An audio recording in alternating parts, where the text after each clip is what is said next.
Hello বন্ধুরা, welcome back to my channel. আশা করি তোমরা সকলেই ভালো আছো। তো আজকে একটা দারুণ রেসিপি তোমাদের সঙ্গে শেয়ার করতে এসে গেছি।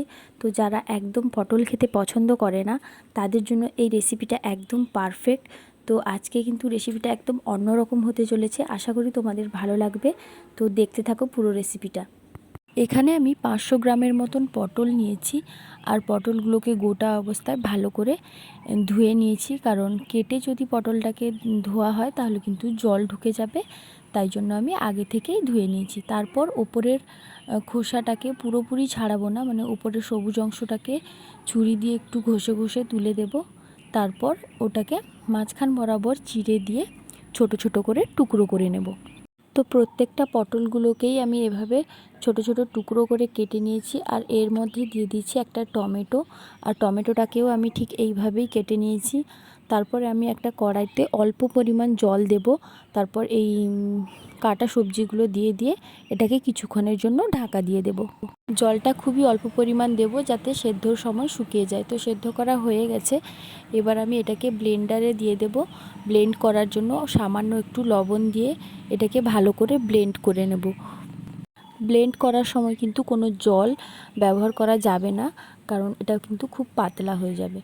তো এটা হয়ে গেছে। এবার আমি একটা কড়াই বসিয়ে নেব, আর কড়াইয়ে দেব সর্ষের তেল। সর্ষের তেলটা একটু অল্প গরম হয়ে এলে আমি এখানে 2টো শুকনো লঙ্কা ভেজে নেব।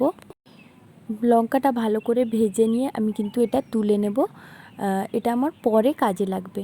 তো তারপরে ওই তেলের মধ্যে দিয়ে দেব একটা শুকনো লঙ্কা ফাটিয়ে। তো শুকনো লঙ্কাটা একটু হয়ে এলে এর মধ্যে অল্প পরিমাণ দেব 5 ফোড়ন। ফোড়নটা একটু লাল করে ভেজে নেব, আর এটা ভাজা ভাজা হয়ে এলে এর মধ্যে পেঁয়াজ কুচিটা অ্যাড করব।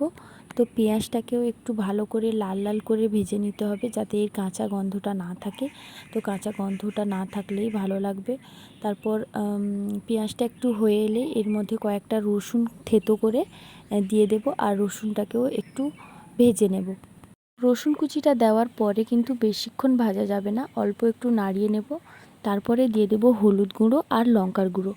যেহেতু আমি লবণটা আগে দিয়ে দিয়েছি বাটার মধ্যে, তাই জন্য এখানে আর কোনো লবণ অ্যাড করছি না। তো এটাকে ভালো করে একটু কষিয়ে নেব, আর এই মশলাটা কষানো হয়ে গেলে এর মধ্যে দিয়ে দেব বেটে রাখা পটলটা।